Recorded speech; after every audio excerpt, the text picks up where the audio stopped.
Hello, hello. Bonjour les amis. Alors, je vais tâcher, voilà. Ah bah super, voilà, la vidéo avait disparu, mais non, elle est là, c'est parfait. Alors, c'est la première fois que je fais un live, je suis ravie de vous retrouver. On va parler de vie à l'étranger, d'expatriation. Alors, je vois pas tout, donc je ne sais pas exactement s'il y a du monde et comment on le voit. J'ai perdu ma souris. C'est pas grave, on va y aller. Euh, Où suis-je? Ça y est, hop, voilà.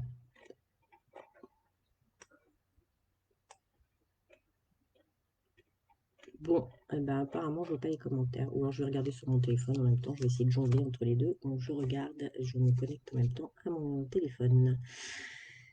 Alors, paf. Donc, je ne sais pas où vont apparaître les commentaires. Si quelqu'un peut me dire, mais je vois pas où c'est, c'est pas grave. On va tâcher d'y arriver quand même. Zut! Parce que ça fait bizarre de parler devant un écran toute seule quand même, hein. Voilà, donc c'est la première fois. Il y a des premières fois pour tout. C'est assez fabuleux parce que ça donne envie. Donc, bon, ben, tant pis, tant pis, tant pis. On y va. Alors, aujourd'hui, je voulais donc parler de vie en expatriation, de vie à l'étranger.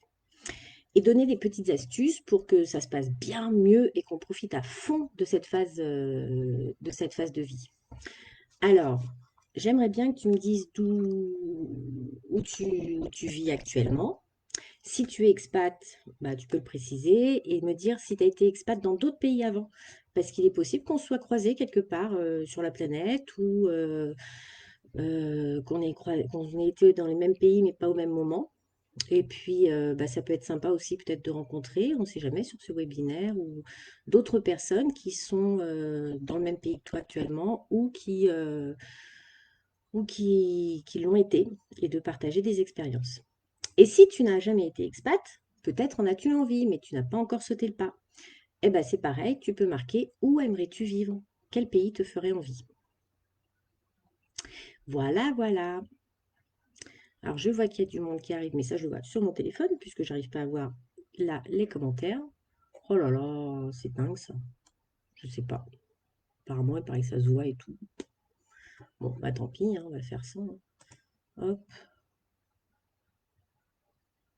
Bon, c'est dommage. J'aurais bien voulu un peu plus d'interaction, mais j'y répondrai peut-être plus tard. Alors, je regarde sur mon téléphone en même temps si je vois quelque chose, mais je vois rien, je comprends rien. Mais déjà, j'ai réussi à lancer le direct et ça, c'est déjà vachement bien. Alors aussi, c'est pareil, j'allais dire, si tu as des questions, tu peux les poser, sauf que je ne sais pas. Donc, on va faire comme ça, hein. Et puis, de toute façon, si tu as des questions, je pourrai répondre après, puisqu'elles apparaîtront ensuite. Donc, je pourrai aller faire un petit tour après. Alors, quelques astuces déjà pour bien vivre sa vie à l'étranger. Avant tout, il serait peut-être bien que je me présente quand même, parce que vous ne me connaissez peut-être pas. Alors, je m'appelle Marie Ravoire Rénès et j'ai fondé Nomadility. Nomadility, car je suis nomadologue. Qu'est-ce donc que cela? Eh bien, nomadologue, c'est un coach de vie certifié en PNL et neurosciences. Et voilà, j'essaie de voir. En fait, j'ai l'impression que le regard il est un peu de travers. C'est pas grave. Donc, je suis certifiée en PNL et en neurosciences appliquées, en coaching. J'ai suivi 2 formations pour en arriver là. Et j'accompagne particulièrement toute personne qui change de lieu de vie, c'est-à-dire les expats, les nomades aussi. Alors, je préfère le terme nomade parce que pour moi, il est plus vague. C'est plus un état d'esprit et c'est effectivement le fait, parce que dans l'expatriation, c'est plus un statut souvent lié à une condition professionnelle. Et je trouve plus sympathique de parler de nomade qui englobe un peu plus de cas de vie à l'étranger parce qu'il y en a plusieurs. On peut partir pour le travail, on peut partir parce que son conjoint a une mutation professionnelle, mais on peut aussi partir par amour, rejoindre un amoureux, une amoureuse qui vit à l'étranger. C'est encore d'autres conditions. partir pour changer de vie, pour changer de lieu, être nomade vraiment, ce qu'on peut appeler aujourd'hui les nomades digitaux, c'est-à-dire bouger de lieu en lieu. Et bah voilà, c'est pas tout à fait les mêmes, c'est pas les mêmes raisons de départ, mais en tout cas, c'est beaucoup de similarités. Mais je coach également les néo-ruraux, c'est-à-dire toute personne qui souhaite quitter la ville, notamment pour partir en province ou dans des villages ou dans des villes plus petites. Voilà, changer de lieu, c'est pas anodin, c'est changer de repère, on va voir ça un petit peu plus tard, et c'est loin d'être anodin. Alors, pourquoi et qu'est-ce qui fait que je peux me permettre d'être nomadologue, donc coach? Ça, je suis certifiée, c'est bon. Et je pratique, évidemment. Et puis, bah, pourquoi nomadologue? Parce que, en fait, j'ai moi-même une âme nomade et j'ai été expat pendant 10 ans. Alors, je vais vous citer tout de suite les pays où je suis passée. J'ai déménagé 6 fois en 10 ans, mais je suis passée 2 fois en Angleterre. Donc, je suis partie en Angleterre, à Chester. Ensuite, je suis partie en Côte d'Ivoire, à Abidjan. Puis, retour en Angleterre, à Maidstone, dans le Kent. Donc évidemment, ce n'était pas Londres, hein, tant qu'à faire, autant faire des villes moyennes. Hein, ce n'est pas tout à fait le même impact, il n'y a pas les mêmes communautés, il n'y a pas la même dynamique. Ensuite, je suis partie en Grèce, à Athènes, puis aux Émirats arabes unis, à Abu Dhabi, et ensuite en Turquie, pas à Istanbul, mais à Izmir. Et je suis une Parisienne de naissance, qui vit aujourd'hui en Provence, mais qui était déjà venue vivre en Provence il y a 25 ans. Et dans tout ça, j'ai envie de vous demander, à votre avis, quelle a été l'expatriation la plus difficile? Donc, je ne peux toujours pas voir les réponses. Toutefois, bah, je vais vous donner la réponse. Bah, l'expatriation la plus difficile, ça a été la toute première, c'est-à-dire quitter Paris pour venir en Provence, dans un village de 2500 habitants, Gréoux-les-Bains. Et ça a été un vrai choc parce que, bah, en fait, j'étais parisienne avec tout l'état d'esprit que ça pouvait représenter à l'époque, marcher assez vite, être entourée de beaucoup de choses, beaucoup d'animations, d'avoir une dynamique importante. Et puis ma famille, mes amis étaient là-haut, et se retrouver dans un village de 2500 habitants avec un rythme de vie complètement différent, avec je ne connaissais personne. Et puis aussi des différences culturelles, parce qu'on a beau dire, mais même en France, il y a des différences culturelles et bah, il faut s'y adapter. Il faut apprendre à connaître et c'est pas forcément toujours facile. Donc finalement, bah, le choc le plus important que j'ai pu avoir, ça a été celui-ci, aussi parce que ça a été le premier. Mais ensuite, de toutes ces expatriations-là, l'autre plus difficile a été la Grèce. Alors la Grèce, pourquoi? Déjà parce que les temps à ce moment-là en Grèce n'étaient pas forcément évidents. Il y avait des petits soucis d'ordre géopolitique, mais bon, qui étaient plus dus à la carte du Kosovo et on en subissait un peu les conséquences en Grèce. Mais ça, on n'était pas impacté directement. Mais pour une raison assez simple, en fait, c'est que j'ai eu mes deux enfants, mes deux premiers enfants qui avaient 15 mois d'écart, donc autant dire que c'était très, très, très sportif. Et ben, en fait, ça a beaucoup impacté parce qu'avec 2 bébés, bah, forcément, on n'a pas la même disponibilité. Il y a la fatigue, la famille n'est pas là pour nous aider, les amis ne sont pas là, on est seul face à cette grande nouveauté. À côté de ça, un Facebook Live, c'est très, très facile. Et donc, en fait, c'est pas tant le pays qui a été difficile, c'est les conditions de vie et les conditions familiales à ce moment-là. Et ça, c'est quelque chose qui n'est pas à négliger. Quand on part en expatriation, eh ben, il y a plein de choses qui rentrent en ligne de compte. C'est où on en est dans sa vie, où on en est dans sa famille, hein, l'âge des enfants, si on a des enfants. Si on n'a pas d'enfants, c'est pas aussi forcément facile parce que bah, pour rencontrer des gens, parfois, ça peut être, enfin, surtout dans une communauté expatriée, bah, parfois c'est plus simple, hein, les sorties d'école, etc. Et puis, bah, l'âge des enfants aussi quand ils sont adolescents, plus tard, parce que bah, là, c'est pareil, ils ont une certaine indépendance, c'est un autre rythme. Donc voilà, il y a plein de choses qui conditionnent une vie en expatriation et ce n'est pas que le pays, ce n'est pas que la ville où on vit, ce n'est pas que la raison pour laquelle on part. C'est aussi nos propres conditions personnelles. Voilà, voilà. Alors, du coup, pendant ces 10 ans, je vous ai parlé de deux enfants, mais en fait, j'en ai eu trois. Et trois qui sont nés dans trois pays différents. Alors, pour faire simple, la première, je suis tombée enceinte en Afrique. Tomber enceinte, c'est vraiment une expression terrible. Mais bon, j'ai pas. Donc, je suis tombée enceinte à Abidjan. Et nous avons déménagé en Angleterre, j'étais à 4 mois de grossesse et nous sommes repartis, la petite avait 3 mois. Donc autant dire que j'ai presque fait que ça. C'est pas vrai parce que j'ai pris des cours d'anglais en même temps. Donc j'ai pas fait que ça. D'ailleurs, j'avais passé, maintenant que je m'en rappelle, j'avais passé mon examen d'anglais, ma certification, alors que je venais juste d'accoucher, que j'avais une montée de lait lors de l'oral, c'était pas triste. Bon, ça c'était pour la petite anecdote. Et puis, donc nous sommes repartis direct en Grèce, et où là, très rapidement, je suis tombée enceinte du deuxième. Et puis ensuite, on a fait une petite pause, ça fait du bien. Et en Turquie, j'ai eu ma troisième. Donc, trois enfants nés dans trois pays. Ils en sont plutôt fiers. Du coup, trois enfants avec trois prénoms, pas toujours très français, même d'ailleurs pas du tout. La première a un prénom plutôt de consonance russe, le deuxième a un prénom sénégalais, et la troisième a un prénom qui est plutôt un nom commun turc. Voilà. Et si je devais aussi, pour finir de me présenter, résumer ma vie d'adulte à ce jour, eh ben, j'ai été à l'école franco-allemande à Paris. Alors pourquoi je le précise? Parce qu'en fait, le premier voyage qui a changé ma vie, c'est mon voyage scolaire en Allemagne. Et comme j'ai eu la chance formidable de redoubler une classe au collège, j'ai pu partir 2 fois en Allemagne. Et donc là, lors du deuxième voyage, j'ai rencontré ma deuxième correspondante. Et là, ça a été une vraie révélation pour moi parce que j'ai découvert qu'on pouvait vivre différemment, qu'on parlait d'autres langues. J'ai découvert des choses qui me plaisaient, des amis, et vraiment j'étais de suite très très attirée par cette vie à l'étranger. Et d'ailleurs, pour la petite histoire, l'année dernière, donc grâce à Facebook, j'ai retrouvé ma correspondante, ma deuxième correspondante, Tine. Et l'année dernière, ouf, petite séquence émotion, là j'ai des frissons qui montent. Bah, je lui ai fait la surprise d'arriver le jour de ses 50 ans. Elle n'était pas du tout au courant. Ça faisait 30 ans qu'on ne s'était pas vus. J'étais de mèche avec son compagnon. Et donc, nous nous sommes retrouvés. Je suis apparue devant elle dans un café et elle m'a reconnue de suite. Donc, ça, c'était une grande joie. Et on a été super émus de nous retrouver. C'était vraiment un très, très beau moment. Et voilà, on est toujours en contact. On se fait toujours des petits signes. Il est possible qu'elle regarde un peu ce Facebook Live maintenant ou plus tard.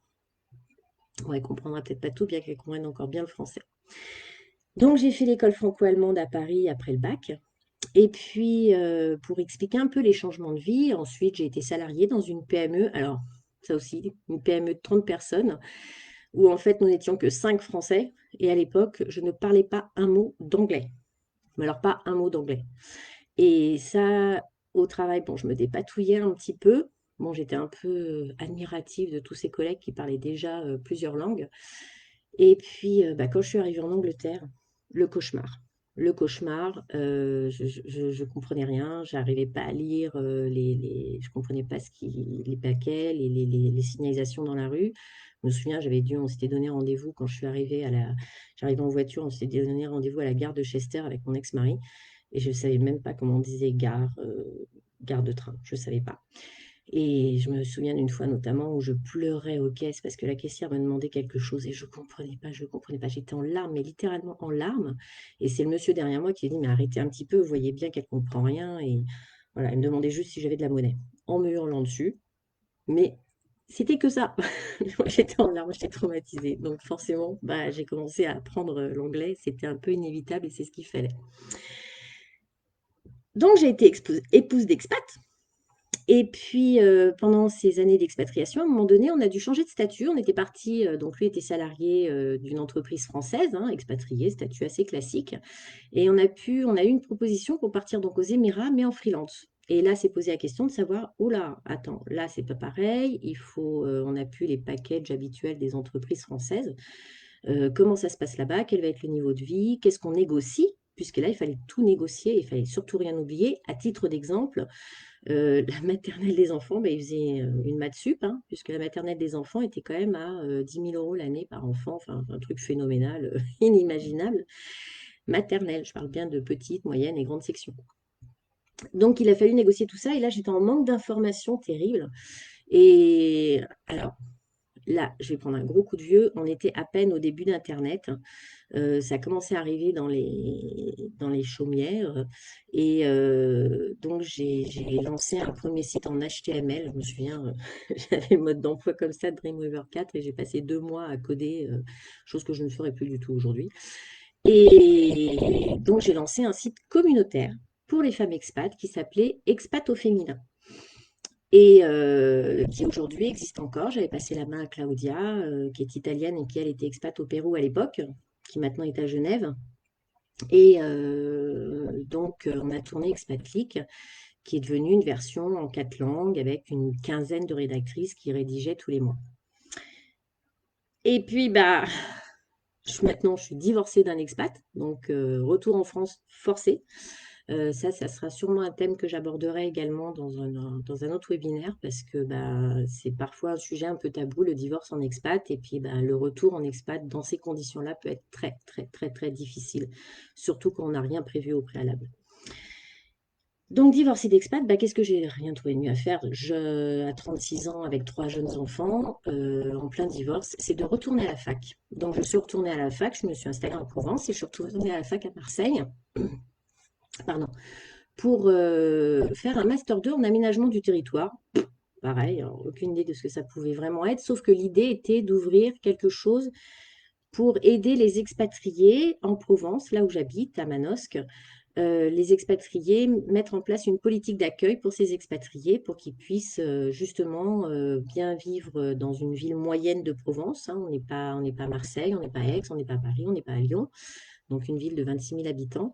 Et donc l'idée était à la fois d'aider les expatriés à mieux s'installer, mais aussi de créer du lien entre les Français, ici, les locaux et les étrangers, afin de créer des ponts culturels et puis des mixités, et de profiter de ces apports dont chacun avait besoin au final. Et il y a eu des très très belles rencontres, puisque là-dessus, j'ai ouvert une, une drôle de boutique, un concept shop, qui s'appelait Petite Planète, et qui était un salon de thé, une librairie internationale, un magasin de loisirs créatifs, avec des cours de langue, des cours d'anglais, de la maternelle aux adultes, et des cours de français langue étrangère.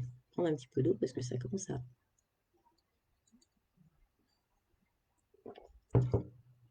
Voilà. Donc ça a bien tourné, on a eu des superbes expériences, c'était un enrichissement personnel, humain et interculturel énorme, avec des cafés rencontres polyglottes, avec des événements, avec des ateliers, c'était vraiment, vraiment fabuleux. Et j'ai dû le fermer en 2014.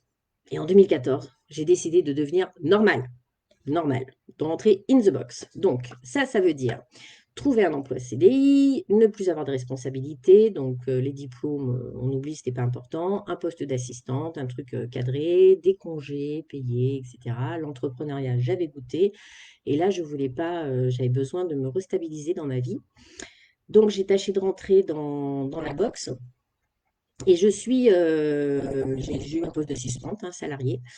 Je m'étais fait coacher d'ailleurs pour trouver cet emploi parce que suite à une liquidation de boutique et suite un peu aux difficultés de la vie, bah, j'étais un peu perdue. Donc, je me suis fait coacher et ma coach m'avait dit, puisque justement on avait bien défini qui j'étais et qui j'étais, pour autant je voulais quelque chose qui ne correspondait pas vraiment à qui j'étais, mais ça, j'avais un besoin fondamental de sécurité à ce moment-là.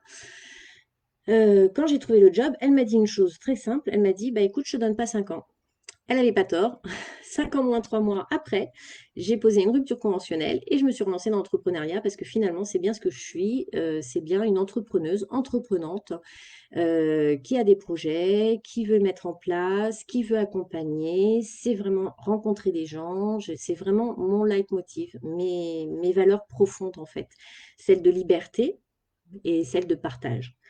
Ben voilà, maintenant je suis nomadologue, coach de vie et je suis là pour vous accompagner et pour vous aider dans votre vie à l'étranger ou pour ceux qui souhaitent partir ou pour ceux qui souhaitent rentrer. Alors, l'expatriation, bah, je connais bien, hein, ça fait quand même 20 ans que je l'ai vécu, mais pas que. Ça veut dire qu'entre ExpatClick, entre le site communautaire ExpatClick, alors aujourd'hui on parle de site communautaire, mais à l'époque les communautés comme ça n'existait pas vraiment, hein, donc c'était vraiment quelque chose de nouveau. Donc entre ExpatClick, entre Petite Planète, entre mes études sur une politique d'accueil pour les nouveaux arrivants Et le coaching, bah, l'expatriation, ça fait 20 ans que je suis dedans. Et le nomadisme, bah, on va dire que c'est depuis que je suis adolescente et que je voyage et que j'aime ça et que je ne peux pas imaginer ma vie sans. Ça fait vraiment, vraiment partie de mon essence même, de mon essentiel. On y va? On y va pour je vais vous en donner trois astuces pour mieux vivre sa vie à l'étranger. Alors, la première, ça peut paraître assez surprenant, mais on n'y pense pas. On ne le fait pas vraiment naturellement. Mais la première, c'est pitié, pitié, pitié, please, soyez indulgent avec vous-même. On a déjà le cran de partir loin de chez soi. On a déjà le cran de changer de lieu. On a de pays, de culture. On sort totalement de sa zone de confort. Et bien, rien que pour ça, vous êtes déjà des champions et des championnes. Sortir de sa zone de confort, c'est vraiment difficile. Il faut savoir que notre cerveau aime la routine qui est sécurisante. Ça date de notre période préhistorique, en fait, où effectivement, quand on se retrouvait sorti de tout ça, si on se retrouvait éjecté d'un groupe, eh ben, là, c'était un peu la panique, on n'était plus vraiment safe et en sécurité. Donc, le fait d'avoir une routine, c'est sécurisant. Or, quand on change de pays, bah, qu'est-ce qui se passe? Tout change, même l'alimentation, c'est-à-dire qu'on n'a plus nos repères alimentaires, on n'a plus notre famille, on n'a plus nos amis, et des activités qu'on pouvait faire, on les a plus, certains rythmes qu'on avait, on les a plus, parfois on peut même être en rythme, il y a des pays où, je pense notamment par exemple aux Émirats, où quand même il faisait jour très tôt le matin, donc ça peut être très décalé, sur des pays scandinaves, il va faire principalement nuit dans la journée, donc, parfois en hiver, hein, je me souviens d'un voyage en Islande à Noël où en fait on avait 5 heures de luminosité. Je ne parle pas de soleil, je parle de luminosité. Bon, bah, c'est très déroutant aussi pour notre système immunitaire. Donc, il va falloir se réinstaurer une routine. Et ça, c'est pas forcément, c'est des choses à mettre en place et c'est pas forcément évident. Et une des choses fondamentales dans l'indulgence, en fait, c'est de rester positif. Alors, la positive attitude, rester positif, être positif, tout ça, on l'entend beaucoup dire. Il faut, tu dois, c'est facile aussi à dire, mais c'est pas forcément facile. Il faut tout de même savoir qu'on a 60 à 70 000 pensées par jour, c'est pas simple, et que 80% d'entre elles sont négatives et 90% sont les mêmes qu'hier. Donc, autant dire que la routine, on l'aime et que naturellement, nous sommes plutôt négatifs, dans le sens où c'est aussi un peu une protection d'être en vigilance. Donc, il est possible, forcément, ces petites pensées, ben, elles vont nous miner le moral et elles vont baisser notre morale. Et donc, qu'est-ce qui se passe? Vous l'entendez, cette petite voix-là? Tac, tac, tac, tac, tac, qui dit oui, non, mais là, ça va pas, là, tu te rends compte, tu es parti en expatriation, et puis tu as une vie de rêve, et puis, non, mais franchement, de quoi tu te plains?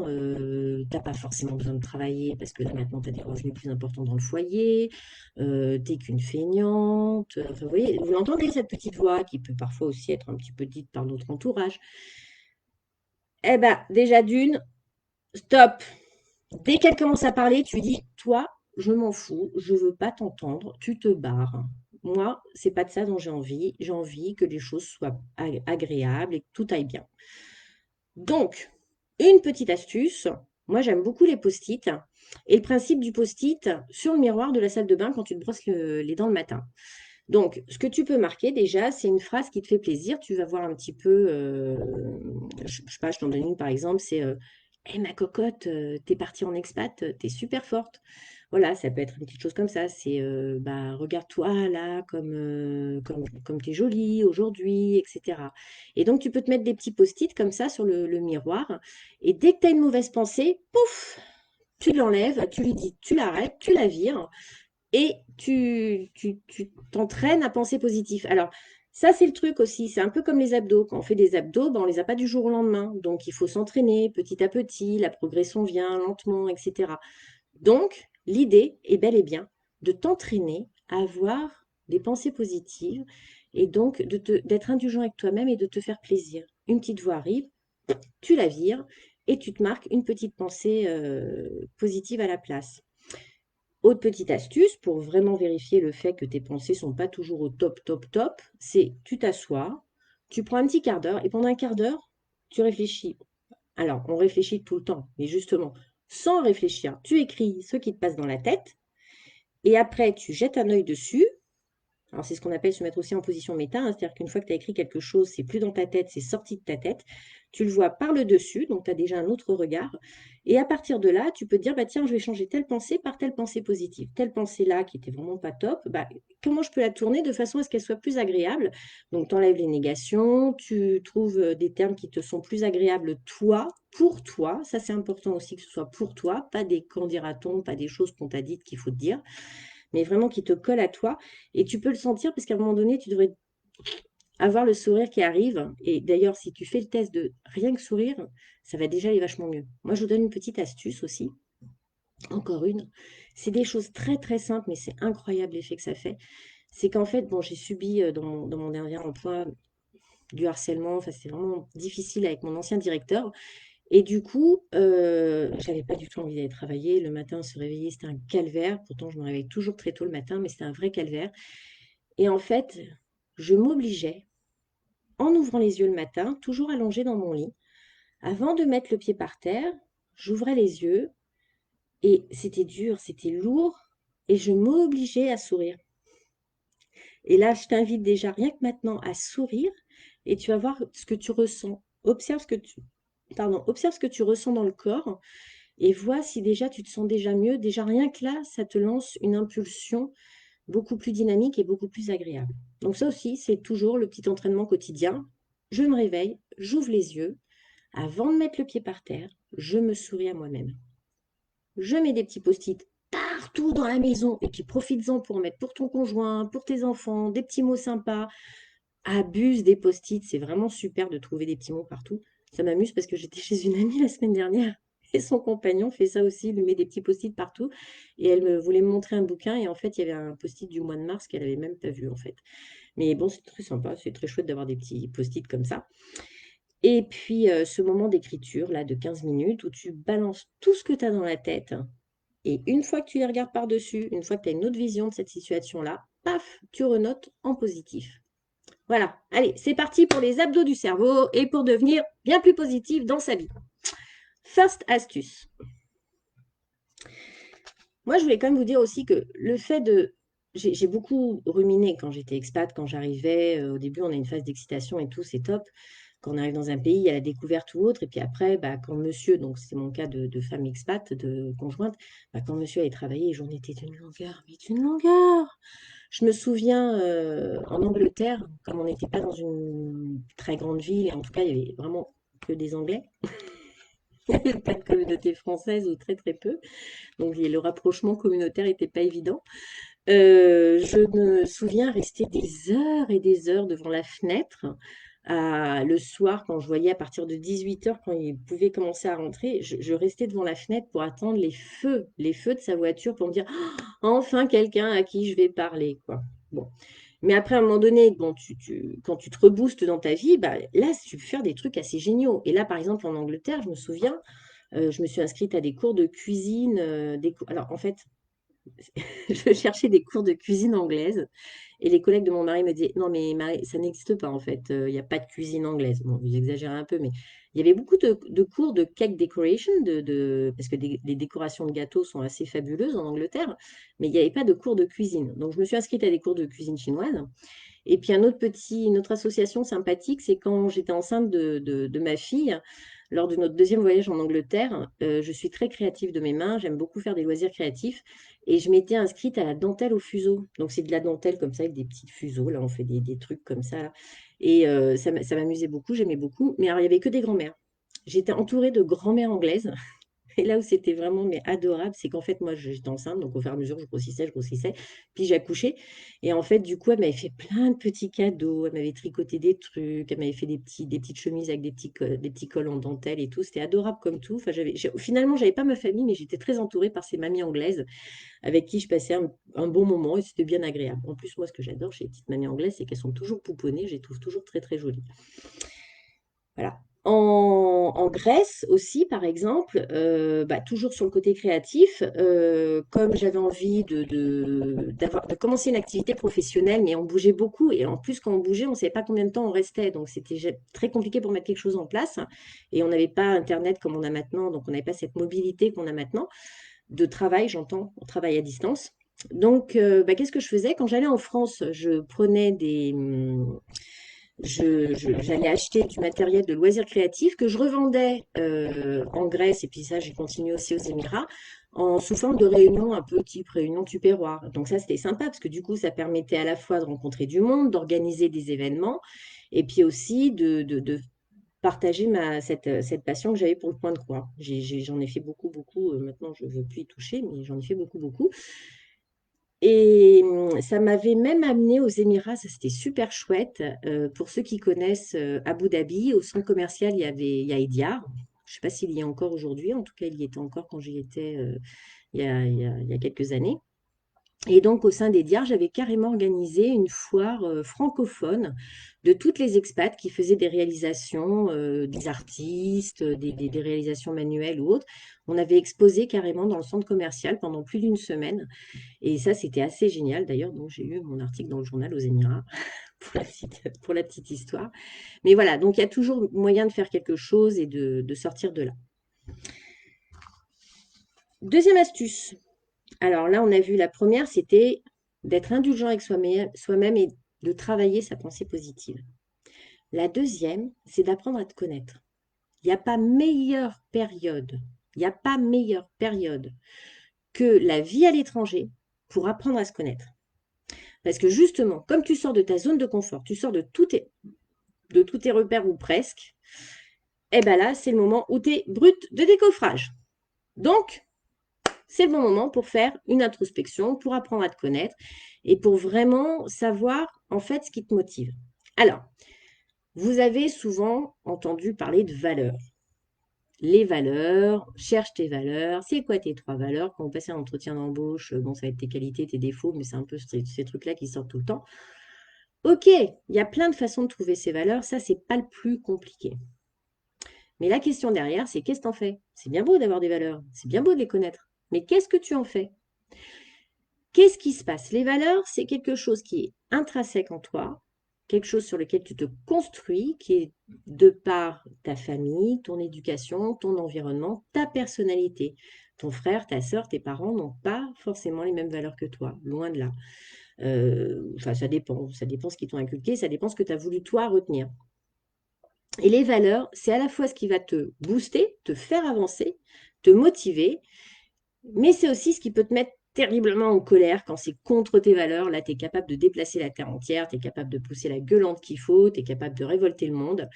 Donc les valeurs, c'est fondamental parce qu'en fait, c'est ton essence. C'est l'essence que tu mets dans la voiture. Sans valeur, tu n'avances pas. Ok, tu les connais, qu'est-ce que tu en fais? Ben, en fait, c'est là que découlent les besoins, tes besoins que tu as. Et je vous donne un exemple, c'est toujours plus simple avec l'exemple. Là, je parle de moi, mais après, c'est vrai qu'il y a aussi pas mal d'exemples aussi bah, d'autres personnes autour de nous. Mais là, je vais en parler d'une qui est pour moi la première de mes valeurs, c'est la liberté. La liberté de bouger, la liberté d'être moi-même. Et tiens, d'ailleurs, bah, ça me fait penser à quelque chose. Bah, la liberté d'être moi-même, c'est cette liberté que que j'ai prise à 50 ans, de quitter un job salarié, de me mettre en rupture conventionnelle, de relancer une entreprise encore, parce que l'entrepreneuriat, c'est en moi, et parce que, voilà, et j'ai pris cette liberté-là, et je vais même le dire là maintenant, à l'encontre des valeurs de ma mère, parce que une des valeurs fondamentales de ma mère, c'est la sécurité. Elle a besoin que les choses soient très sécurisées, notamment par le salariat et par une sécurité financière. Et moi, j'ai choisi ma valeur à moi, qui est celle de la liberté et de mener la vie dont j'avais envie. Parce que, alors par contre, il y a une seule chose dont on est certaine, surtout en ce moment, dans cette période qui est très compliquée avec le Covid, c'est qu'on n'a qu'une seule vie et que c'est pas après que tu pourras en profiter, quoi. C'est maintenant qu'il faut en profiter. Donc là, il faut se bouger, quoi. Si tu veux vivre, c'est maintenant qu'il faut savoir de quoi tu as envie et donc savoir à quoi tu fonctionnes. Donc, chercher ses valeurs et chercher ses besoins. Donc, pour ça, je te propose un exercice qui peut être assez simple d'un premier abord. C'est, tu prends une heure au calme. Alors, je t'invite même d'ailleurs à aller dans un endroit qui te plaît. Alors, soit tu restes chez toi parce que tu te sens bien chez toi, soit tu vas à une terrasse de café, soit tu vas dans un parc en bord de mer, enfin, un endroit où tu te sens vraiment toi, vraiment bien. Et là, pendant cette heure-là, tu fais la liste de tout ce que tu aimes. Et tu vas savoir que tu l'aimes parce qu'on va en revenir à ce fameux sourire. Quand tu vas pouvoir le marquer, ça va te rappeler plein de belles expériences, des trucs chouettes que tu as vécu. Alors, ça peut être des choses très très simples comme j'aime faire la cuisine. Bon. En plus, je précise, j'aime faire la cuisine parce que moi, je déteste faire la cuisine. J'ai connu Thermomix, ça m'a un peu sauvé la vie, ou en tout cas sauvé l'assiette. Mais voilà, il y a des personnes qui adorent la cuisine, qui ne peuvent pas passer une journée sans faire un bon plat, et c'est un vrai plaisir. Enfin, je les envie beaucoup, parce que moi, j'aimerais avoir ce plaisir-là, mais franchement, je préfère faire d'autres choses que ça. Donc, par exemple, ça peut être, voilà, j'aime cuisiner, j'aime faire la fête. J'aime faire la fête parce que c'est important. Si tu aimes faire la fête, ça veut dire que déjà, tu es plutôt agréable pour ton environnement et que donc tu peux aller sur des activités plutôt sociables. Et puis, ça veut dire que tu as envie de rencontrer du monde, etc. Enfin, donc, chaque critère a, j'aime la lecture, c'est aussi important parce que ça peut dire aussi que tu peux avoir envie de partager tes lectures, etc. Donc, tu marques tout ce que tu aimes. Le jardinage, les chats, les chiens. Bah tiens, je rencontrais une collègue il y a pas si longtemps que ça, on organisait un mastermind de coach. Et j'ai une collègue à Tahiti. D'ailleurs, donc comme je ne sais toujours pas qui est là, parce que je ne vois toujours pas de commentaires, peut-être qu'elle est là, Carole, à Papette, si tu m'entends. Et ben sa passion à elle, c'est les chiens. Alors bon, quand j'ai vu ça, moi les chiens, j'en ai marre. J'en ai eu, j'en veux plus, parce que sur ma valeur liberté, bah, je préfère pas en avoir, parce que je préfère pouvoir bouger quand je veux et ne pas avoir de problème de garde. Mais elle, à côté de son boulot, bah, elle aime tellement les chiens qu'elle fait aussi de l'éducation canine. Et c'est une vraie passion. Et on le sent parce que dès qu'elle en parle, paf, tout s'éclaire. Son visage, son sourire. Voilà, c'est une vraie passion. C'est vraiment quelque chose d'important et c'est quelque chose qui a de la place dans sa vie. Donc pendant cette heure-là, tu prends une feuille blanche et tu écris tout ce que tu aimes, tout ce qui te donne, tout ce qui te fait un peu vibrer. Tu vois, tu vas le sentir aussi dans ton corps. Une fois que tu as fait cette liste de tout ce que tu aimes, et ben à côté, tu marques quelles actions, qu'est-ce que tu peux mettre en place pour aller répondre à ce besoin, à ce truc que tu aimes. Donc, on va reprendre la cuisine. Tu aimes cuisiner et tu aimes rencontrer des gens, par exemple. Bah, qu'est-ce que tu peux faire? On va donner un exemple, mais tu peux en trouver 3, 4, 5. Ça peut être, par exemple, donner des cours de cuisine à des gens que je rencontre. Alors, soit dans une communauté francophone, parce qu'il y a la même langue et que tu n'as pas la barrière de la langue, mais ça peut être aussi très sympa d'aller proposer des cours de cuisine de française ou de ta région ou d'un autre pays ou autre à la population locale où tu habites, à tes voisins, de faire un atelier et tout. Enfin voilà. Donc, tu fais la liste de ce que tu aimes et en face, tu vas les marquer tout ce que tout ce que tu pourrais faire comme action. Plusieurs idées, 2, 3, 4 actions par chose que tu aimes. J'allais dire par émature ou bon, ça n'existe pas, on laisse tomber. Moi, je vous disais que, par exemple, j'aime beaucoup les loisirs créatifs, ça m'a permis de faire énormément de choses. Bah, ça me rappelle quand j'étais en Turquie, j'ai appris la mosaïque. Alors, j'en ai fait beaucoup. Alors, quand je fais les choses, malheureusement, je ne les fais pas à moitié. Donc, alors que j'attendais ma troisième et que mon ventre grossissait, je me suis lancée sur une mosaïque d'une immense table basse, mais très grande. Et du coup, à un moment donné, à force de grossir au fur et à mesure de ma grossesse, en fait, j'arrivais plus à poser les mosaïques. Mais bon, j'ai terminé ensuite. Et pourquoi j'en parle? Parce que j'avais ma prof de mosaïque qui était turque. Donc, en fait, elle donnait des cours de mosaïque à plein d'expats. Donc, ça, c'était sympa parce que du coup, nous, ça nous permettait d'avoir un contact avec une personne locale et c'est pas forcément évident. On sait qu'avec les barrières de la langue, c'est pas forcément évident. mais elle parlait anglais, et elle parlait anglais notamment parce que son mari, qui était pédopsychiatre, avait été muté en Angleterre. Et en fait, de profession, cette femme a été avocate. Et bah, quand elle est partie en expatriation en Angleterre, bah, elle n'était pas obligée, son mari avait un très bon poste, elle n'était pas obligée de travailler. Donc elle-même en a profité pour faire quelque chose qu'elle aimait. Ça a été la mosaïque. Du coup, elle a changé totalement de carrière. Une fois revenue en Turquie, elle a laissé tomber le métier d'avocat. Elle est devenue mosaïste, elle faisait des créations et à côté de ça, elle donnait des cours. Et elle gardait ce lien aussi avec les femmes expatriées, avec l'environnement international qu'elle aimait bien, en donnant des cours de mosaïque à des femmes étrangères. Voilà, donc ça c'est vraiment un exemple très concret de quelque chose qu'on peut découvrir quand on est à l'étranger et qui l'animait beaucoup, qui était ce côté artistique. On passe à la troisième astuce. Alors moi, la troisième astuce, je l'aime beaucoup parce que en fait, c'est de jouer au détective privé. Alors, tu vas comprendre un peu plus tard pourquoi je te dis ça. Nous sommes des êtres sociables. C'est bien connu. Tout à l'heure, je vous parlais de cette époque préhistorique où si on était éjecté du groupe pour des raisons évidentes de rudesse de la nature et d'animaux qui étaient un peu moins éduqués, enfin sauvages, et qu'on était face à eux, eh ben, on avait intérêt à rester dans le groupe pour pouvoir être protégé. Et donc, si on était évincé du groupe, eh ben, on mourait. Alors aujourd'hui, c'est un peu et pas complètement différent. C'est-à-dire que nous sommes, je ne sais pas si vous connaissez la pyramide de Maslow qui parle des premiers besoins, enfin des besoins physiologiques que nous avons.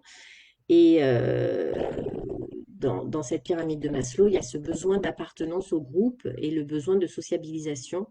Parce qu'en fait, si nous sommes seuls, très clairement, on a d'une part le moral en baisse, mais on peut vraiment, par la déprime ou autre, on devient presque inexistant. On peut devenir inexistant.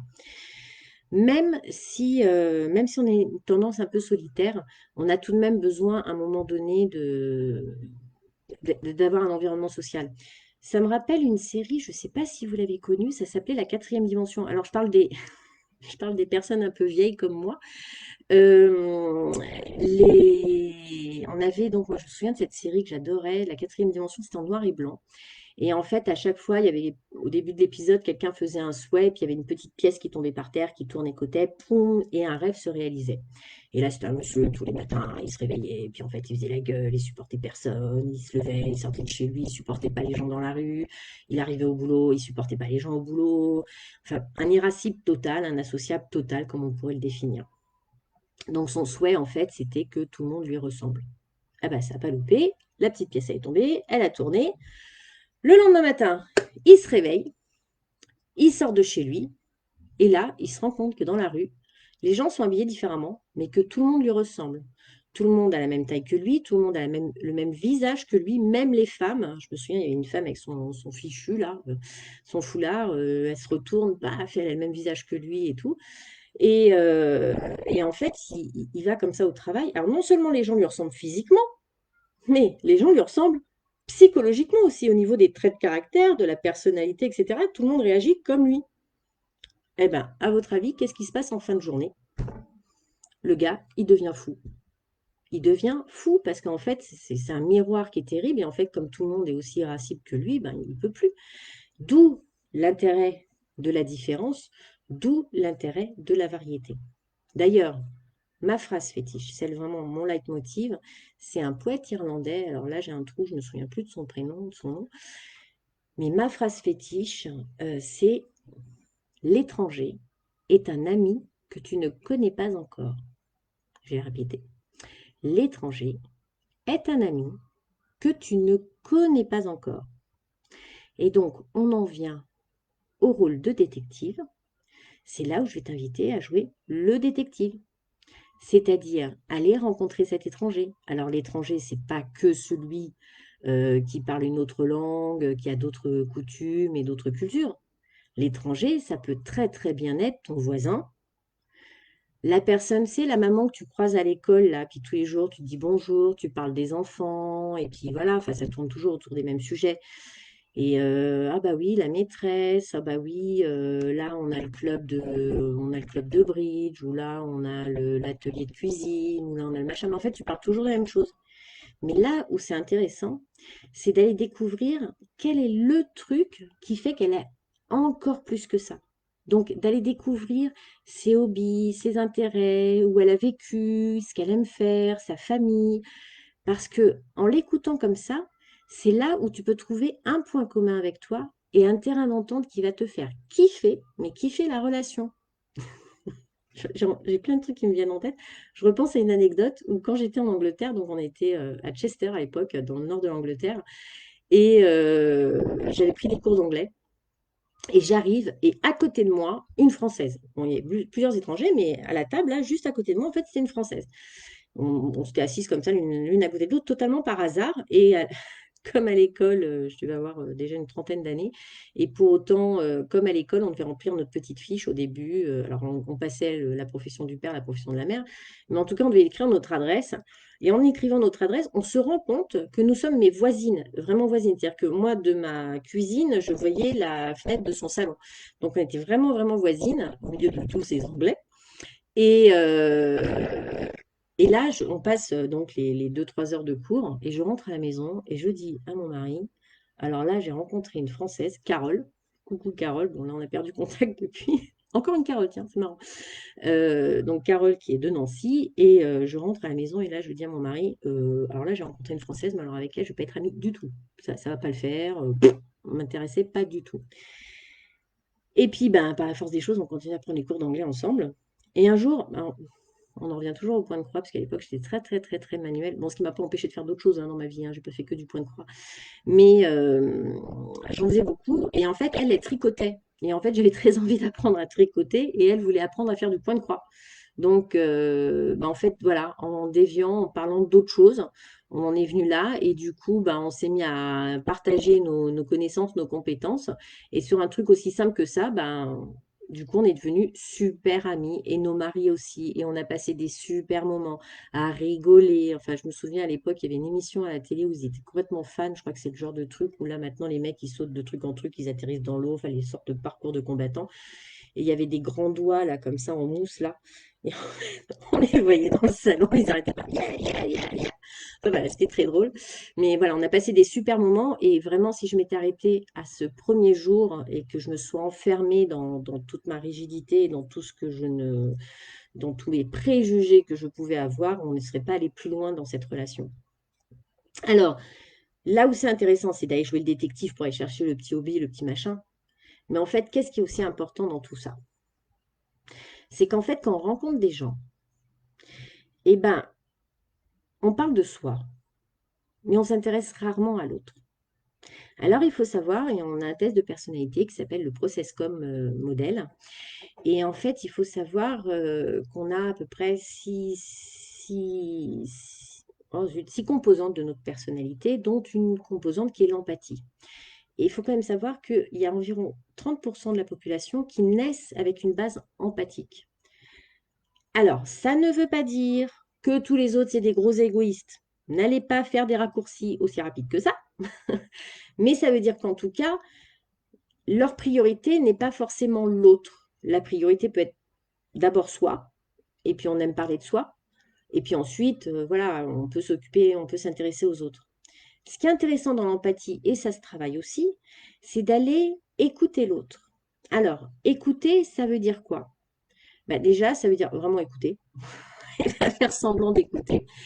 Mais la deuxième chose aussi, c'est écouter et un des bons indices, c'est laisser la personne qui est en face finir sa phrase. Bon, à un moment donné, parfois, il y en a qui rabâchent beaucoup. On peut poser des questions ou recadrer. Enfin, vous voyez, on peut dire ah oui, vraiment, et alors là, alors donc, et tu faisais quoi? Mais voilà, vraiment montrer de l'intérêt, vraiment écouter, laisser les gens finir leur phrase, ne pas les interrompre. Alors là, s'il y a des gens qui me connaissent, ils vont se dire c'est l'hôpital qui se fout de la charité.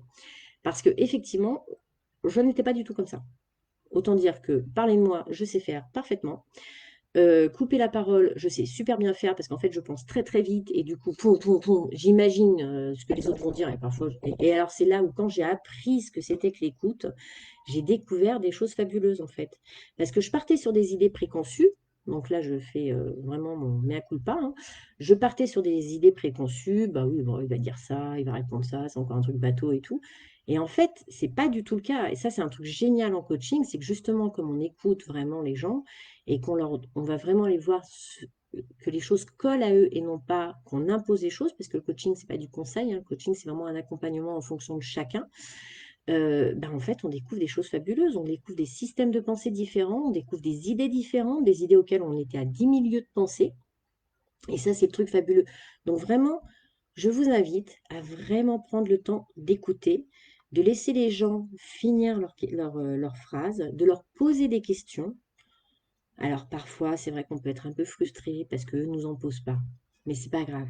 Là, le but du jeu, c'est de jouer au détective et d'aller trouver les quelques personnes qui vont faire que tu vas pouvoir lier un lien sincère et non superficiel, un truc sympa, et partager des moments sympas avec des personnes alors que tu es loin de ta famille et de tes amis.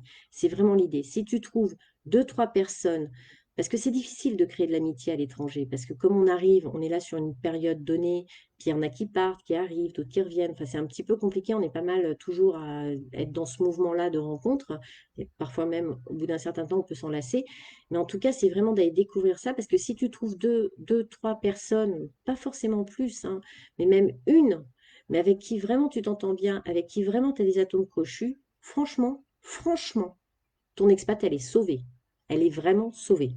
Vraiment. C'est hyper important. L'environnement dans lequel tu vis, l'environnement social dans lequel tu vis est ultra important. Si tu ne rencontres personne, tu peux lire, tu peux regarder la télé, tu peux être sur Internet, tu peux te faire tout ça. Mais s'il n'y a pas au moins une personne avec qui vraiment tu te sens à l'aise et tu peux vraiment discuter, surtout quand il y a des moments où c'est un peu down, etc., et que vous trouvez une phase pour te rebooster, et que si tu peux le faire avec cette personne-là, vraiment ça va t'aider. Donc c'est super important. Voilà, voilà. Du coup, ça m'amène aussi à, tu vois, c'est là aussi où c'est intéressant, c'est que comme préalablement dans l'exercice d'avant, tu as bien pris à te reconnecter à toi-même, à ce que tu aimes faire, comme tu sais beaucoup mieux ce que tu aimes faire et que tu as déjà cherché des idées sur ce que tu pourrais mettre en place, bah, c'est là où tu vas pouvoir en plus matcher avec la personne que tu vas rencontrer.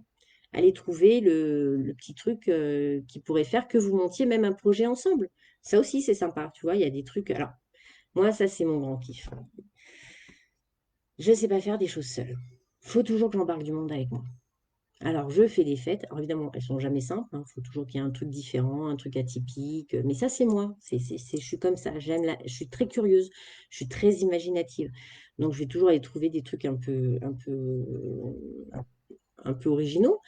Mais du coup, comme j'aime faire les choses en groupe, puisque ça, c'est vraiment important pour moi, j'avais aussi besoin du coup de rencontrer des gens. C'est comme ça que j'ai créé Expat Click et que de suite, on s'est retrouvés à 3, 4 et jusqu'à 15 rédactrices mensuelles pour faire tourner ce site, parce que toute seule, je ne pouvais même pas l'envisager.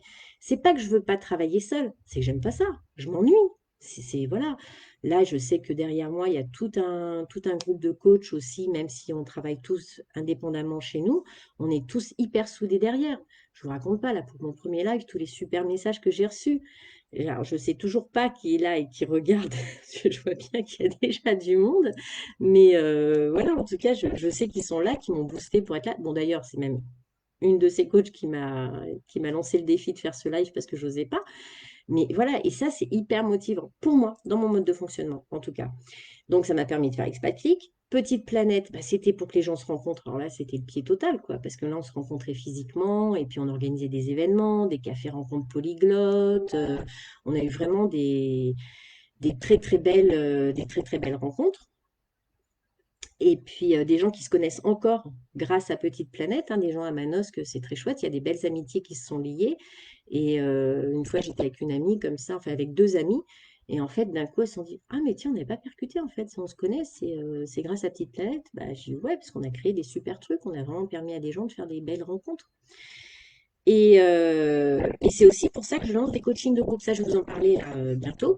Mais c'est aussi pour ça que je lance des coachings de groupe. Je fais du coaching individuel, hein, ça tourne et tout, ça va bien. Et j'aime ça parce que justement, dans cette écoute, on va vraiment aller chercher ce qui colle au mieux à la personne par rapport à toute l'éducation qu'elle a reçue, aux modes sociaux ou culturels qu'elle a eu, etc. Donc, on va vraiment adapter les choses au millimètre, etc. Mais après, je lance là un coaching de groupe pour les expats. Et ça, c'est super sympa parce que justement, par le coaching de groupe, bah, ça te permet de t'enrichir également des expériences des autres. En fait, il y a des choses, tu te dis, ah bah tiens, ouais, j'avais pas pensé à ça là. Elle fait ça en Allemagne. Ça pourrait être sympa que j'aille faire ça en Asie, à Singapour. Ah, j'avais pas pensé à cette activité. Donc, l'émulsion de groupe, la synergie de groupe, pour moi, c'est un réel enrichissement et c'est vraiment quelque chose de super motivant. Il y a ça, il y a pendant le coaching et il y a l'entre-séance où ça te permet, comme il y a un groupe qui est créé, en fait, ça te permet de continuer à échanger et donc de savoir aussi que tu n'es plus seul, de savoir qu'il y a encore du monde là pour te soutenir, qui est dans la même situation que toi, qui vit les mêmes choses et que du coup, hop, une petite baisse de morale, allez hop, c'est reparti, on y va, un petit coup de boost. Parfois, il suffit d'un petit message pour que les choses aillent déjà vachement mieux. Donc, c'est ça qui est chouette. Dans le coaching de groupe, c'est vraiment ce qui est super chouette. Je vais revoir un petit coup là. Parce que...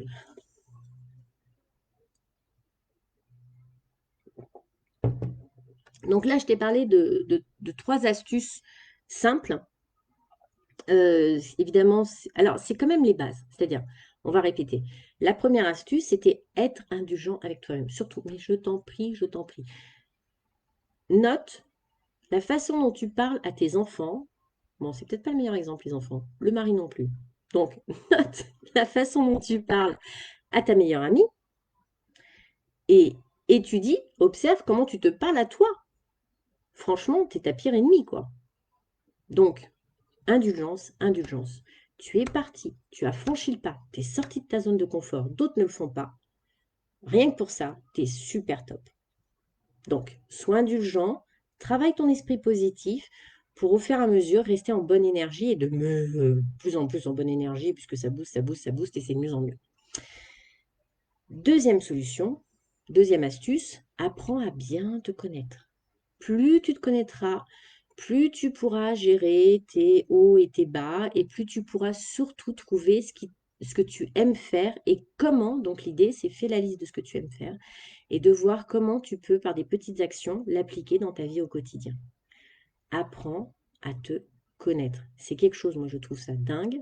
Alors là, on va toucher à, là, on va toucher à une de mes valeurs de simplicité, je dirais. Je trouve ça dingue qu'à l'école, on ne nous apprenne pas du tout ça. Dans toute l'éducation qu'on a, on ne nous apprend pas du tout à nous connaître, à faire attention à nous. Ça, c'est un truc de folie, la bienveillance, les gentils. On est combien à penser que pour réussir, il faut marcher sur l'autre. Enfin bon, c'est un truc de... Voilà. Bon, moi, je vais arrêter là parce que je vais m'énerver. Donc, c'est aussi pour ça que je fais du coaching et du coaching en groupe. C'est pour instaurer la bienveillance et l'écoute et la gentillesse. Parce que je pense franchement qu'on réussirait vachement mieux tous dans le monde si on était comme ça.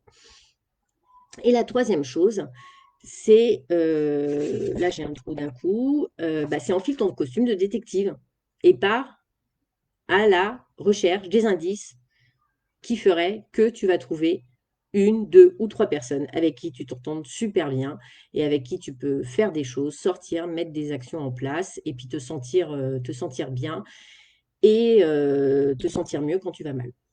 Voilà. Alors, j'ai aussi un workbook dont je suis assez fière d'ailleurs, parce que je trouve qu'il est plutôt sympa.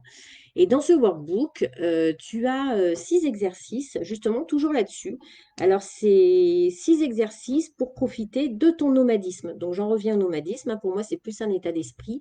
C'est plus cette façon de sortir de sa zone de confort, de bouger, etc. Donc, tu peux télécharger le workbook. Alors, je ne sais pas où il est. Je l'ai mis dans la description ou dans les commentaires. Je ne sais pas, j'irai vérifier une fois que ce sera fini. Ça fait partie des déboires des premières fois. Mais en tout cas, je t'invite vraiment à aller le télécharger. Je te l'offre. Donc, tu es tranquille, il n'y a rien à payer. Il y a juste à mettre ton prénom et ton adresse mail. Et puis, tu vas le recevoir dans ta boîte aux lettres. Et puis, déjà, tu peux commencer à travailler là-dessus. Si déjà en installant ces 3 premières astuces et puis ce workbook, tu as envie d'aller plus loin, je te propose un coaching de groupe avec d'autres expats. Alors, c'est pas tout le monde, n'importe quand, et là. C'est un maximum de 8 personnes, de façon à garder justement à la fois un bel échange, mais aussi que tout le monde ait le temps de parler. Donc ça, c'est important. Donc c'est pas plus de 8, ça c'est sûr. Donc il y a 8 places par groupe. En fonction des fuseaux horaires, on ajustera les groupes, juste pour, parce que bon, s'il y en a une qui doit être dans le groupe à 3 heures du mat et l'autre à 10 heures, c'est pas top top. Donc moi, comme ça me gêne pas de travailler le soir, côté Asie, je suis là. Pas de souci. Ce qui est sympa du coup aussi, c'est que c'est des expats qui sont dans des pays différents et qui peuvent être dans des pays différents. Et ça, c'est chouette parce que ça permet justement de voir comment ça se passe. Là, on a déjà fait lors d'un groupe, c'était sympa parce que justement, bah, il y a des personnes qui n'imaginaient pas du tout que, par exemple, bah, en Allemagne, ça puisse être si différent. Alors que parfois, tout à l'heure, je vous parlais des expatriations que j'ai faites, bah, une de mes plus belles expatriations, ça a été les Émirats. Alors, ça, c'est intéressant. Selon vous, pourquoi les Émirats ont été ma plus belle expatriation? On pourrait penser que c'est parce qu'il y a une vie matérielle un peu plus agréable, un peu plus confortable. Eh ben non, parce que ça fait pas partie de mes critères de vie, c'est pas ce qui est le plus important pour moi. Les Émirats, ça a été une des plus belles expatriations pour moi, pour deux raisons. D'une, non, allez, trois. La première, bah, les enfants avaient grandi. Donc, j'étais plus dans les j'apprends à marcher et tout. Ça y est, ils marchaient et ils allaient à la maternelle. Ça, c'était top parce que du coup, dans la journée, ils n'étaient pas là. Et puis en plus, j'avais une nanny, donc ça, c'était encore mieux. Ça aussi, hein, c'est un truc. Pourquoi se priver d'avoir des nounous, des nannies ou des boys quand ça crée de l'emploi et qu'en plus, on peut en profiter? La seule chose étant effectivement de garder le respect. Enfin, ça, pour moi, c'est fondamental, le respect de l'autre. Euh, mais voilà, il faut vraiment en profiter. Et moi, j'ai eu des super nannies. Enfin, j'avais ma nanny en Turquie quand même qui écrivait des poèmes et qui trouvait le moyen de placer son argent pour faire fructifier en bourse. Et du coup, elle demandait des conseils à mon mari et tout. Enfin, moi, elle était fabuleuse, quoi. Moi, cette femme, je l'adorais et mes enfants l'adoraient. Et elle faisait partie de la famille, quoi. C'était une vraie tata et vraiment, ma chère Lily, voilà. On a eu encore quelques nouvelles après, puis après, on s'est perdu de vue. Bref, revenons à nos moutons. Les Émirats, mis à part le fait que les enfants commençaient à grandir, ça a été la plus belle expatriation pour moi pour deux raisons. D'une, c'est là où j'ai vraiment lancé le site ExpatClick. Et du coup, bah, ce travail d'alimenter un site communautaire avec des articles, avec un forum à faire vivre, avec des gens à soutenir à distance, parce qu'on avait un forum très actif et très qualitatif. Et donc, on soutenait les personnes qui étaient à l'étranger, on lançait des défis à travers le monde et tout. Enfin, c'était vraiment un truc chouette. Et le développement d'Internet n'est pas celui qu'il est encore aujourd'hui. Mais ça m'a amené aussi à jouer les journalistes. Et du coup, ça m'a permis, donc comme ce qu'on pourrait appeler un blog aujourd'hui, ça m'a permis d'écrire beaucoup d'articles et donc d'aller chercher des articles et d'aller chercher des gens à interviewer, des gens à raconter leur histoire. Par exemple, à Abu Dhabi, alors je ne sais pas s'il y a encore, il y a un couturier français qui avait un magasin d'abaya, donc c'est les grandes tenues noires, là, les grands manteaux noirs que les femmes, que les Émiratis portent.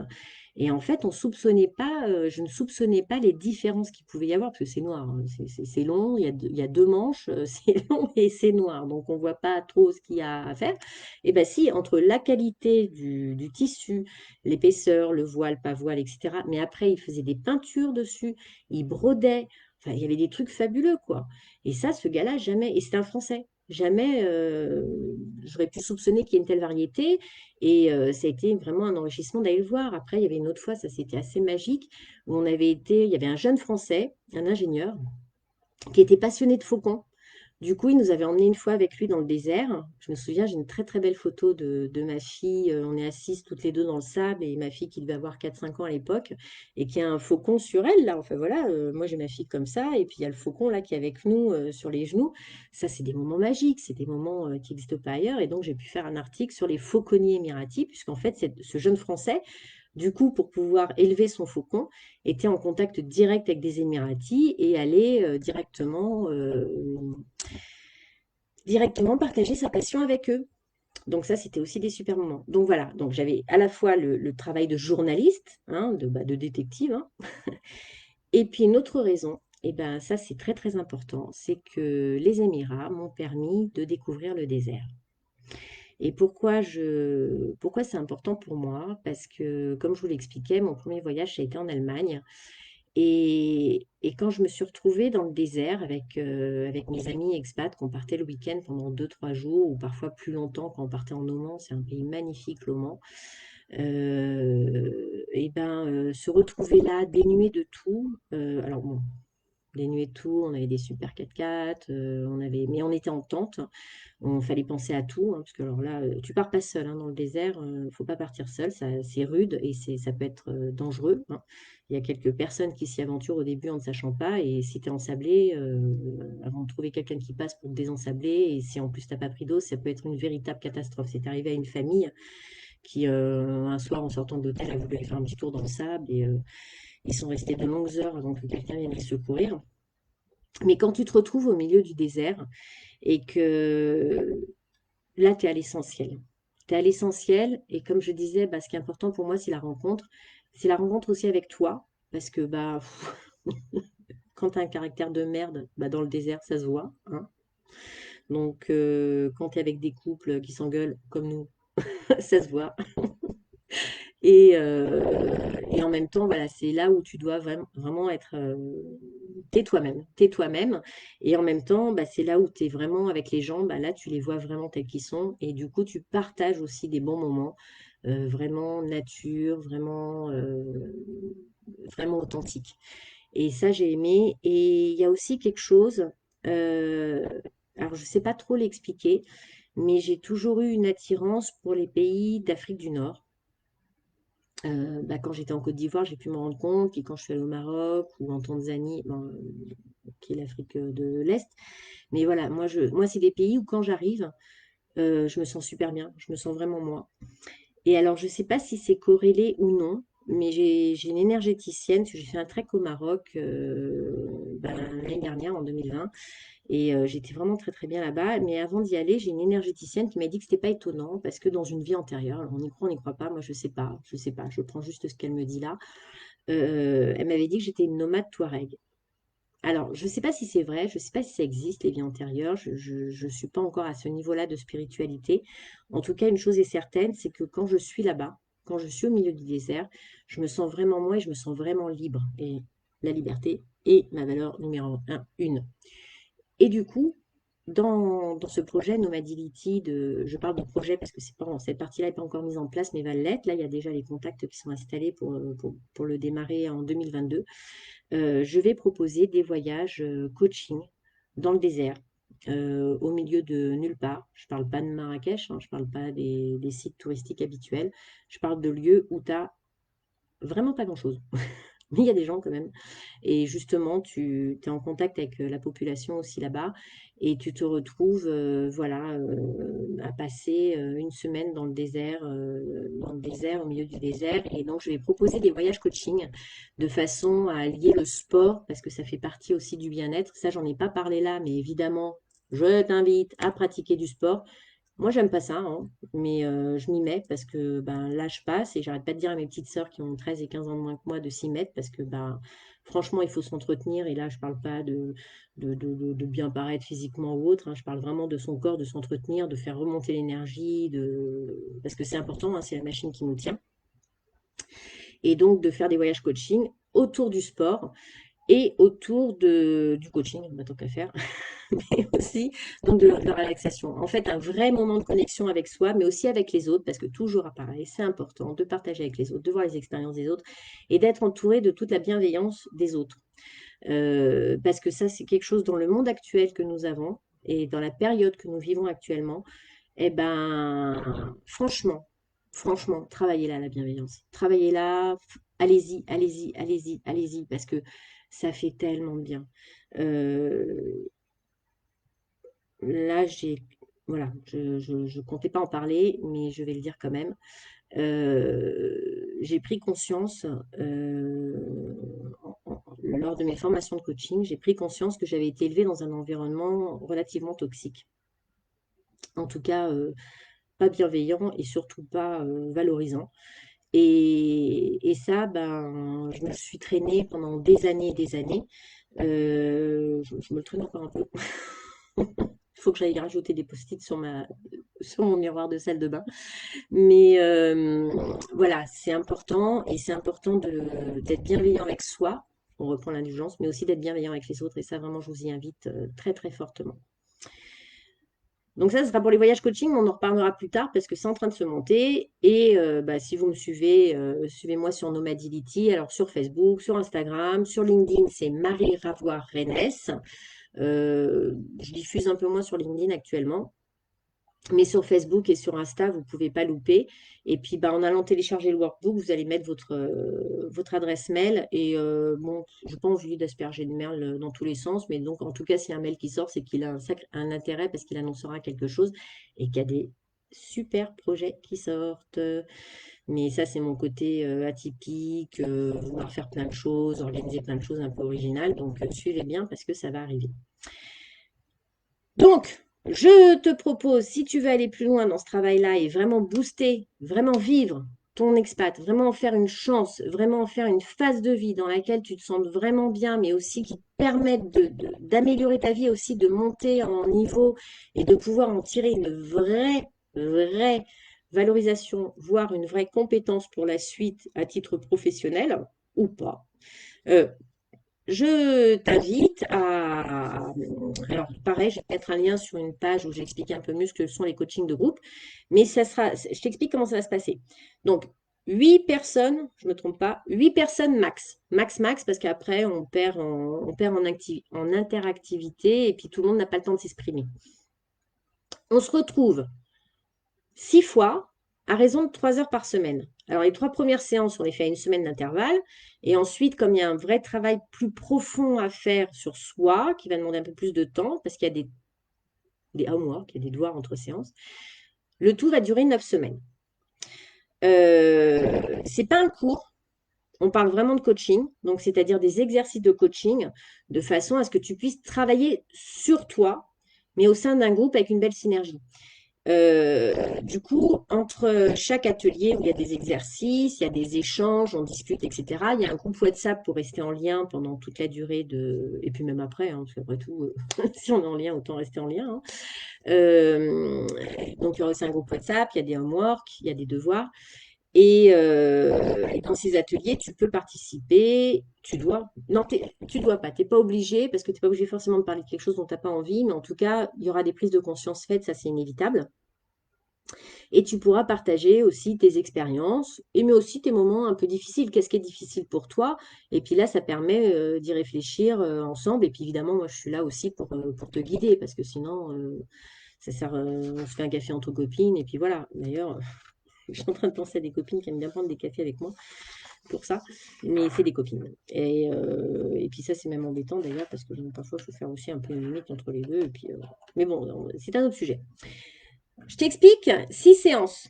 La première séance, c'est faire le point où tu en es dans ton expat aujourd'hui. Donc, en faisant ce point-là, ça va te permettre déjà de voir où ça bloque. En fait, qu'est-ce qui fait que tu peux te sentir pas totalement satisfait dans la vie que tu vis en ce moment. Donc, où ça bloque et vers quel axe d'amélioration, ce qu'on appelle un domaine de vie. Donc, voilà, si c'est plutôt quelque chose avec les enfants, avec ton couple, avec ton environnement, parce que en fonction de là où tu habites, parfois ça peut être de réaménager un peu ton intérieur, mais aussi de te réserver un espace ou voilà, il y a des choses à mettre en place pour te sentir vraiment bien, te sentir comme chez toi, ton home sweet home. Mais aussi, évidemment, ça peut être l'univers social et le boulot. Parce que si tu es parti, si tu as fait des études, si tu travaillais, que tu t'es retrouvé en expatriation, mais que tu ne travailles plus, parce que parfois c'est difficile de travailler en expatriation, parce qu'il n'y a pas que le fait de la barrière de la langue, il peut y avoir aussi des barrières légales, hein, des permis de travail nécessaires, etc. Bah dans ce cas, c'est comment tu peux compenser ce manque que tu ressens, ce manque d'activité par autre chose.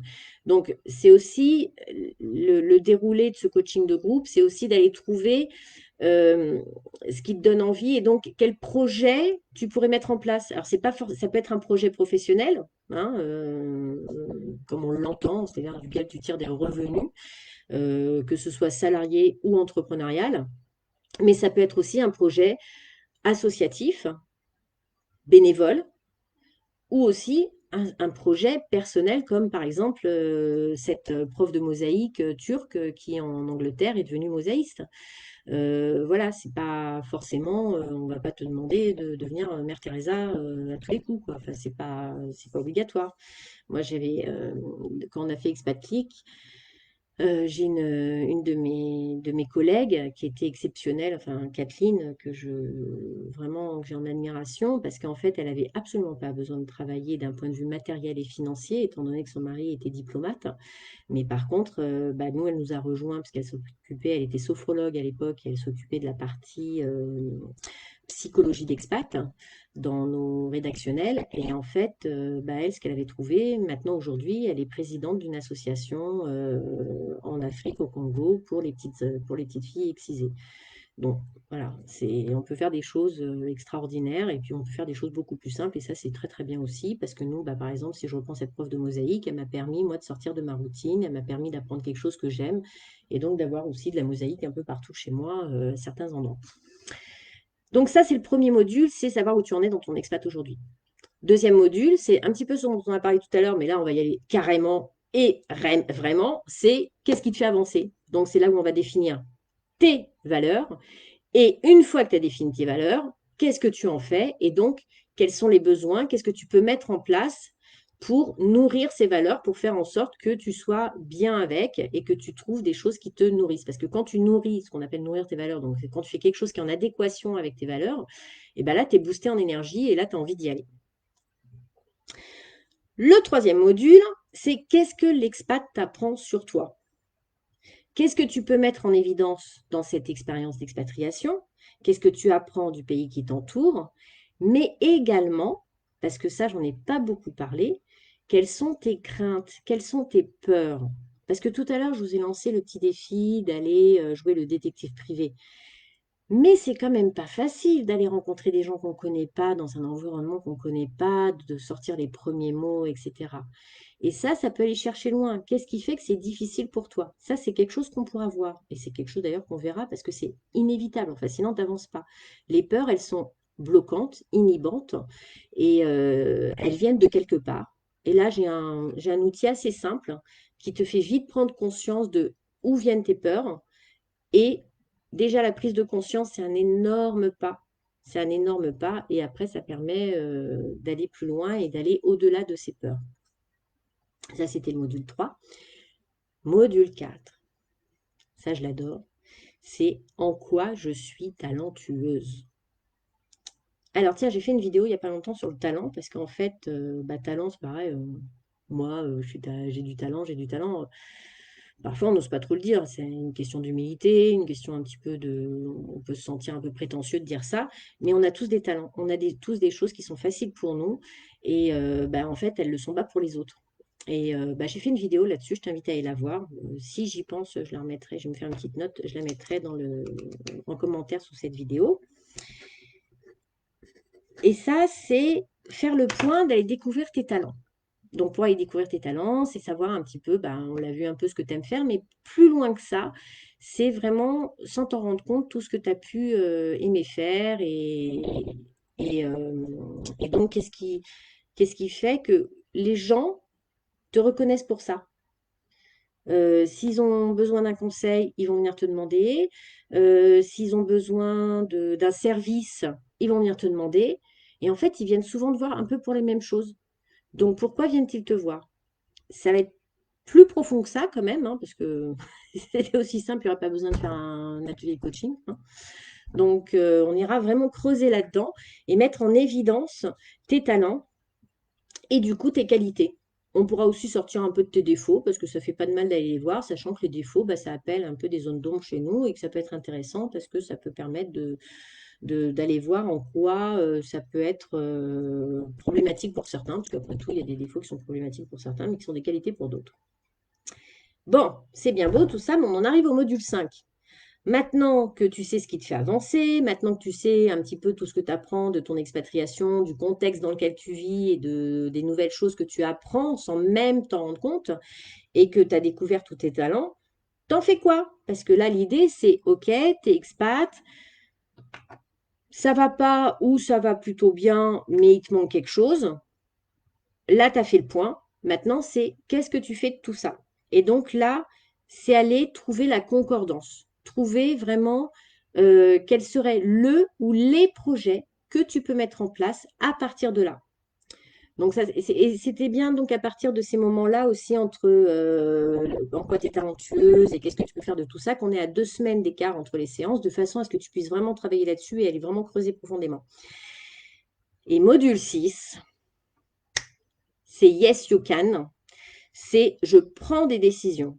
Et là, tu repars avec des astuces pour lancer ton envie, ton projet et un plan d'action. Voilà, là, c'est OK, maintenant, on a bien réfléchi. Et bien, une fois qu'on a bien réfléchi, une fois qu'on a tout posé, on passe à l'action. Voilà. Alors, là-dessus, ce qui est intéressant, c'est que justement, soit tu optes pour les 6 séances à 8 personnes maximum, soit tu peux opter pour ces 6 séances et y ajouter en option 3 séances de coaching individuel. Et ces 3 séances de coaching individuel, tu peux les utiliser pendant ces 9 semaines, parce que finalement, ça dure 9 semaines, ces 6 séances, puisqu'on a une semaine d'intervalle, puis 2. Donc 9 semaines, pratiquement un peu plus de 2 mois. Et après, tu as jusqu'à 3 mois pour utiliser ces 3 séances. Tu peux les utiliser pendant les 6 séances, entre séances. On est en individuel, donc là, en gros, vraiment, je t'accompagne très précisément sur ce qui te bloque ou sur ce que tu as du mal à définir. Ou alors après, jusqu'à 3 mois après l'atelier. Ce qui fait que là, franchement, si tu fais rien, c'est que tu veux pas faire. Il n'y a pas d'autre truc. C'est comme ça. Là, tu as tout en main pour pouvoir passer à l'action et pour pouvoir mettre les choses en place. Voilà, voilà. Alors, que te dire? Que les groupes vont commencer, les groupes de coaching, en fonction des fuseaux horaires et du nombre d'inscrits par fuseau horaire, et qu'on aura entre 6 et 8 personnes par groupe, commenceront en octobre, dès que possible. Et que du coup, jusqu'au 30 septembre, tu bénéficies d'une promotion, d'une offre promotionnelle. Alors, à savoir que je me suis beaucoup fait taper dessus par mes collègues qui m'ont dit que vraiment c'était pas cher, mais je te laisse aller voir. Euh, mais en tout cas, voilà, c'est jusqu'au 30 septembre, tu peux bénéficier de cette offre promotionnelle. Donc, je t'invite vraiment à y aller maintenant. Autre chose, c'est que si tu as encore des questions et tu en as inévitablement, donc soit tu me les envoies en MP, soit moi je te propose, et c'est plus sympa, de faire un rendez-vous de 30 minutes. Je t'offre un rendez-vous de 30 minutes dans mon agenda, de façon à ce qu'on puisse échanger, que tu puisses mieux me connaître en direct. Alors ça sera en visio, mais en tout cas, voilà, qu'on puisse avoir une interaction, surtout que là, comme j'ai pas les commentaires, j'ai pas d'interaction, mais bon, c'est pas grave. Ça sera mon prochain point d'amélioration pour mon prochain live. Et donc, je t'invite, je vais sur mon site internet, dont tu vas avoir l'adresse nomadility.com, nomadility, lity c'est pour l'état d'esprit, c'est pour ça que c'est important pour moi. .com, tu vas trouver un accès vers mon agenda, ou sinon, si c'est trop compliqué, tu m'envoies un petit MP et puis on voit ça ensemble, c'est pas un problème, on fait ça très simplement. Et puis voilà. Et puis voilà, je crois que j'ai tout dit. Moi, je suis très contente. Bah tiens, tu sais quoi, je vais être indulgente avec moi-même et je pense que s'il y a des collègues qui me regardent, ils vont bien rigoler, mais je suis super fière de mon premier live parce que c'était pas facile. Autant dire que j'avais un peu la trouille et que j'avais un peu le nœud à l'estomac. C'est pas très rigolo de parler devant une caméra toute seule parce que je vois pas trop ce qui se passe et je connais pas trop vos réactions, mais c'est pour ça que ce sera beaucoup plus sympa sur les coachings de groupe. Tiens, d'ailleurs, j'ai oublié de dire, ça se passe en visio, évidemment, parce que je ne suis pas encore télétransportable. Toutefois, à savoir qu'il y aura des ateliers de coaching qui seront aussi possibles à l'étranger, puisque, alors évidemment, ce n'est pas demain, mais ça va être très bientôt. Je prévois des déplacements à l'étranger sur une période suffisante pour pouvoir mettre en place ces ateliers de coaching. Donc, toujours pareil, à suivre sur Facebook et sur Instagram pour rien louper. Et puis pour ceux qui sont à Manosque, qui ont la chance de m'avoir sous la main, eh ben, c'est possible en présentiel. Mais sinon, donc c'est en visio. Donc ça sera plus sympa qu'un live là où je ne vois pas tout. Mais en tout cas, moi, je suis très contente de ce premier live. J'espère sincèrement t'avoir donné quelques petites astuces qui sont simples. Enfin, je ne devrais pas dire ça d'ailleurs. Selon moi, qui sont simples, mais elles ne le sont peut-être pas forcément pour toi. Mais en tout cas, que tu peux mettre en place de suite, plus le workbook qui t'est offert. Bah voilà, j'espère t'avoir donné quelques petites pistes. Et puis, bah, très franchement, au grand, grand, grand, grand, grand plaisir de te rencontrer, parce que, comme je l'ai dit, j'adore rencontrer du monde. Et où que tu sois sur la planète, et ben, moi, je kiffe déjà d'en apprendre plus sur toi. Voilà, merci beaucoup. Et puis, bah, une prochaine fois. Et voilà, et là maintenant j'ai un gros problème, c'est que je ne sais même pas comment on l'arrête. Bon, je sais pas. Elle est bien bonne celle-là.